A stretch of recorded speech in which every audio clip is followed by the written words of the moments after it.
Let's talk about AI for enemies and other creatures in your game. Let's start with a few examples. So let's say that you're walking through the dungeon and you come across 3 giant crabs. Let's consider 2 different possibilities. First possibility, the crabs rush past the 2 frontline defenders, taking some attacks of opportunity, and they swarm the mage and they kill him. Then they move on to the cleric and they start attacking. In the second example, they move up to those frontline defenders and engage with those creatures. They don't take the attack of opportunities and they start fighting one-on-one with those fighters, and then the party is able to engage with that party. Which of those 2 scenarios is smarter? Well, arguably, the first one is actually smarter because these 3 crabs are probably not going to TPK the party anyway. So by focusing on the weakest creature in the group, they take it down and they are weakening the party overall for the rest of the dungeon that's going on. But the second one is the one that feels smarter.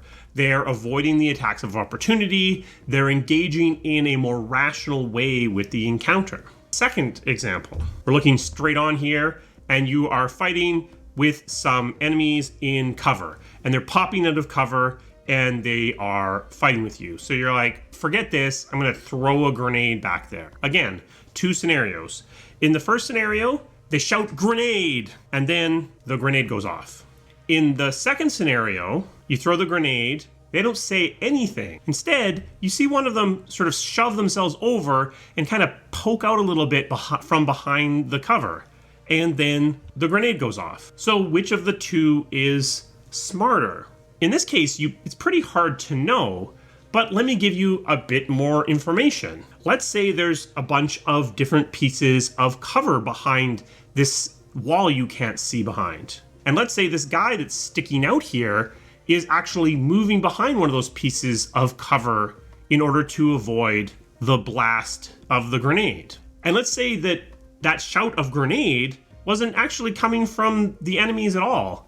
Let's say it was just coming from the grenade itself, that when it went into an area with other enemies, it just made that grenade sound. So which of the 2 is actually smarter? Well, in this case, the second one is actually smarter because what's actually happening in the first case is the enemies aren't doing anything. They're just sitting there and getting killed by the grenade. In the second case, the enemy is actually moving to protect itself from the grenade.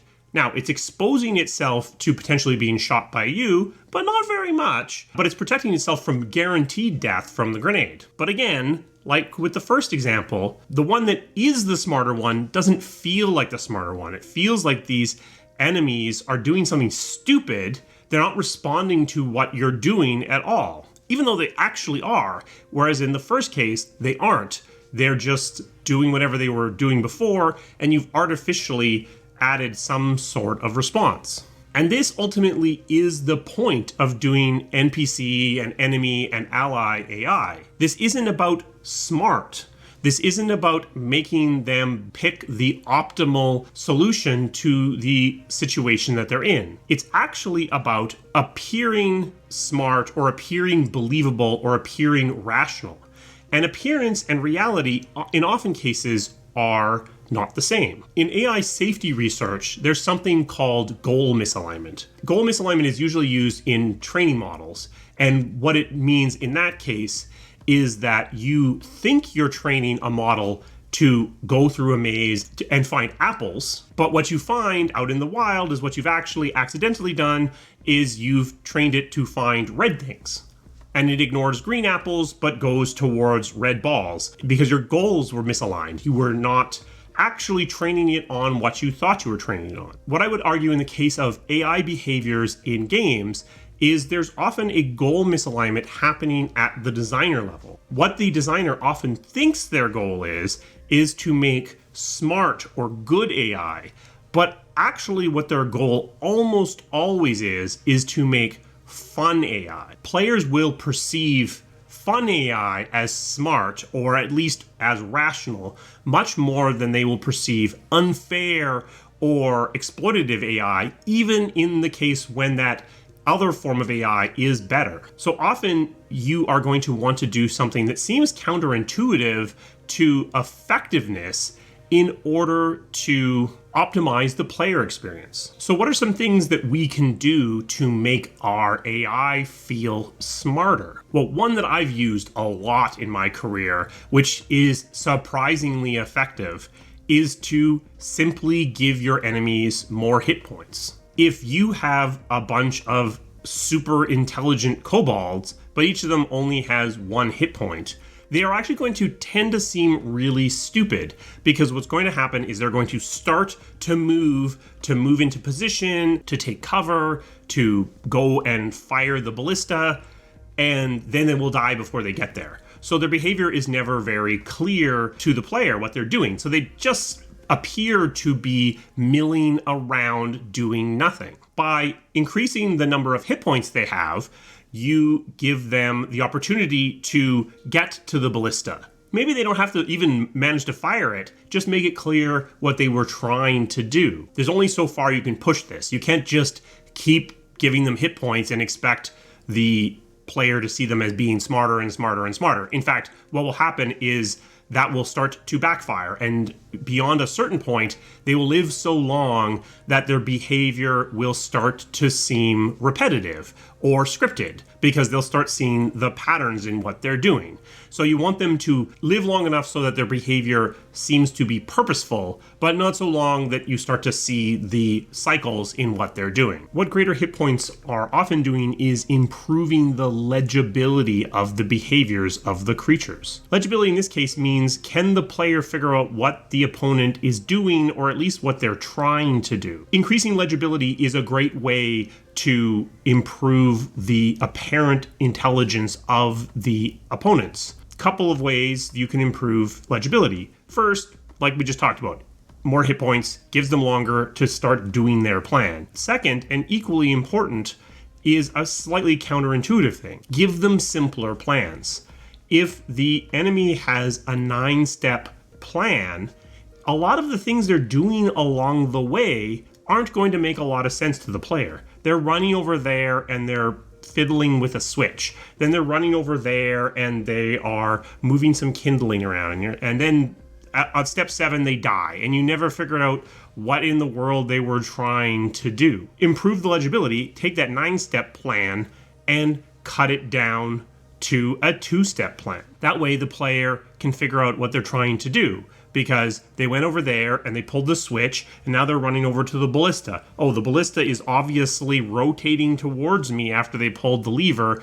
They must be about to shoot the ballista at me. Make the plan simpler so the player can figure out what they're doing, and they're gonna feel a lot smarter. Something else you can do is exactly what's happening in the grenade situation. Have artificial indicators of, hey, I'm smart. When the environment, the grenade, or the enemies see something that it would make sense for them to react to, have them give a verbal or visual cue that they are reacting to it, so that the player knows that they saw it and they are reacting. Even if they then proceed to not really do very much, it feels like they're being smart.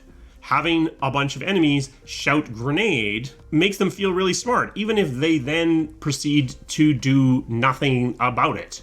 Because they saw something, they reacted to the situation. And there are often opportunities to do this in very simple ways that aren't actually running through their behaviors at all. Have the grenade be the thing that generates the grenade sound. Have it be something that runs independent of their behavior tree, so it doesn't have to interrupt whatever other behavior they're in the process of doing. The other thing is that often players actually kind of want to be able to master their interactions with different enemies.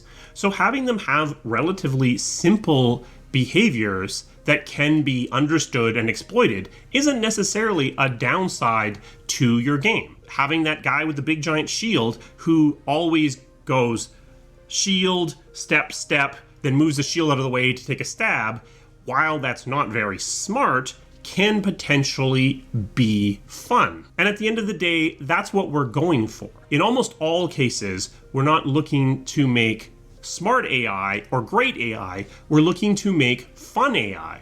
And by making fun AI, we're giving something for the player to engage with and interact with and have an engaging, fun time with without having to have some sort of neural net learning what the player is doing and trying to outwit them.